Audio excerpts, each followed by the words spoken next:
Alright, what is up everybody? So today we're checking out Hu Tao and Mualani from Genshin Impact, otherwise in-game they are Parlor and Wavechaser. These guys are from the event. Just a brief recap, how to get these guys or whatever, overview, before we get into the showcases. So the Flame and Waves event here, we have these like quests you complete every day, repeatable I guess, and then weekly. So pretty much a reskin of the Devil Within event if you guys have played this one. And this time we have Hu Tao and Mualani, and you get their Evo items in the shop, and you get the capsules to get them in the shop. And the chances of getting them from the capsules is 0.5% per unit, with a 1% of just getting a unit.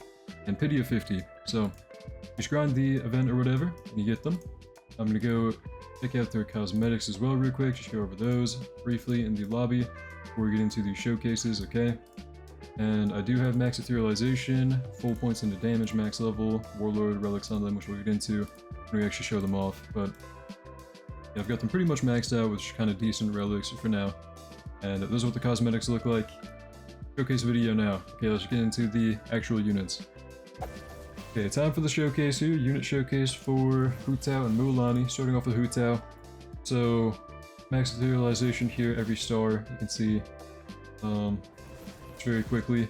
Unit info for the relics here. I have a Warlord set on each of them, with just kind of max damage, and then elemental damage had some crit stats on it.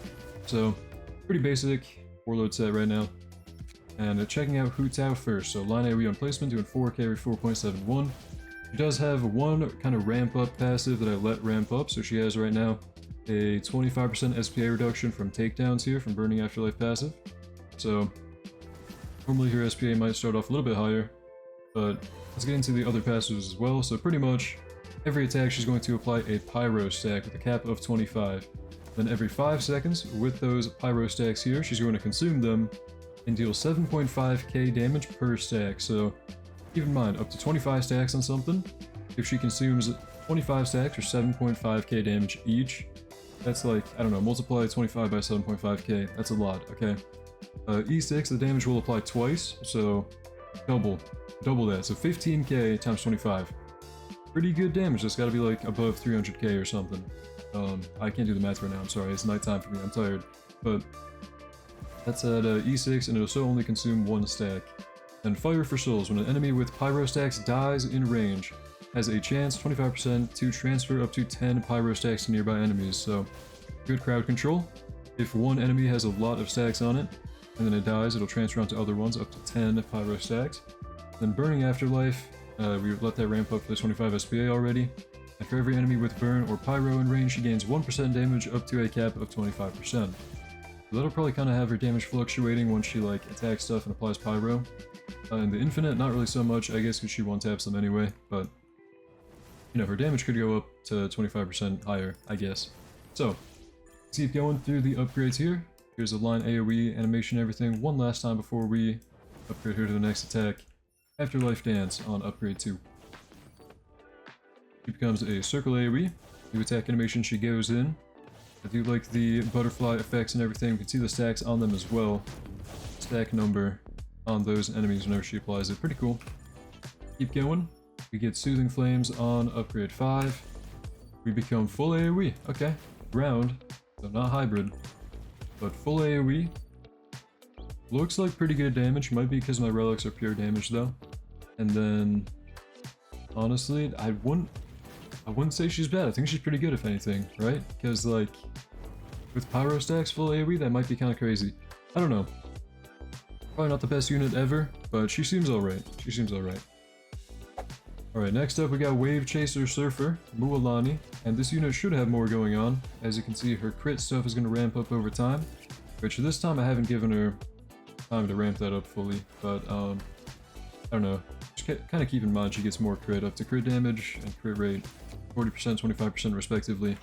Relics, we have the Warlord set on her once again, damage, elemental damage. Not the same exact relics as Hu Tao, slightly different because I don't have like duplicates of the same exact relic. I kind of just want to get this done in one run, but pretty basic, flat damage, and Warlord, okay? Starting off as a line AoE, doing 5.2k or 5.21, not horrible. I think the crit on this unit is probably going to be what matters the most, judging by her passives kind of ramping it up. So let's go over the other passives here while we're right here. Soaking in fresh water. On attack, she applies soaked. And when she applies soaked, enemies take 20% more damage and are slowed by 50%. Already a pretty good support, especially if that doesn't have like a cooldown, you know? If reapplying soak just kind of refreshes the duration, you don't have any downtime on it. Really good support, but I'm not sure if that has like a cooldown or anything. Wavebreaker's Instinct. When she hits an enemy with soak, she's going to follow up with attack 2. Sorry, I forgot the Etherealizations. Here those are. I'm just going one by one pretty quickly. But the important ones, of course, we got 2, 4, 6. The other ones are just kind of stats. So, there we go. Going back into the passives though, sorry. Wavebreaker's Instinct, she's going to follow up with attack 2. Follow-up attacks, pretty good. I think this unit probably seems better than Hu Tao already, just because crit and follow-up attacks are crazy in the meta right now. With the Gogeta teams running around, with, you know, Dragon Ball update. So, whenever she kills an enemy with soaked, that's going to be ramping up her crit damage and crit rate up to 40 and 25%, as we've already gone over. I think she might have maxed out now. It seems. So, pretty good crit stats, innately. Keep going through the passives here. Night Soul Transmission. On takedown, gain plus 10% Night Soul charge. On full Night Soul, enter Night Soul form for 30 seconds. In this kind of new mode, new form, she gains 30% damage, 15% range, and loses 10% SPA. So, overall, a lot stronger. And then during the form as well, she deals 2 times damage to enemies with burn.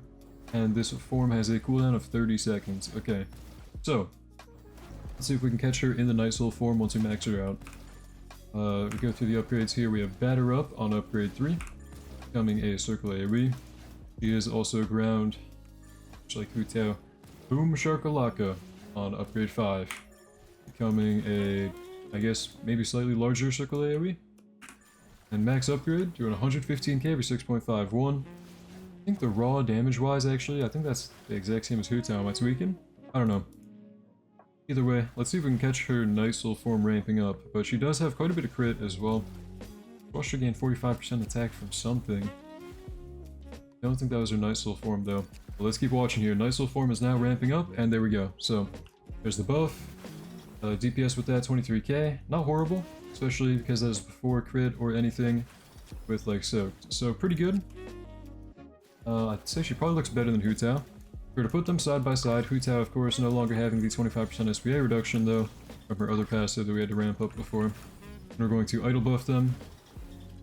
Check on Hu Tao, 29k DPS, 30k DPS, she's ramping up her cooldown.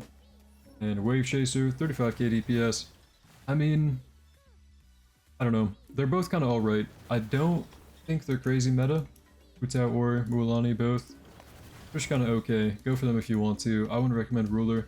I think someone in chat, by the way, I'm live streaming this whole thing, of course. Someone in chat said maybe Hu Tao might be better without Ruler, depending on how many placements she is. I forgot to check, that's my bad. But, yeah, that's Hu Tao and Mualani. I don't know, let me know what you think in the comments down below. Anyways, thank you for watching, hope you enjoyed. We'll see you in the next one, and have a great day.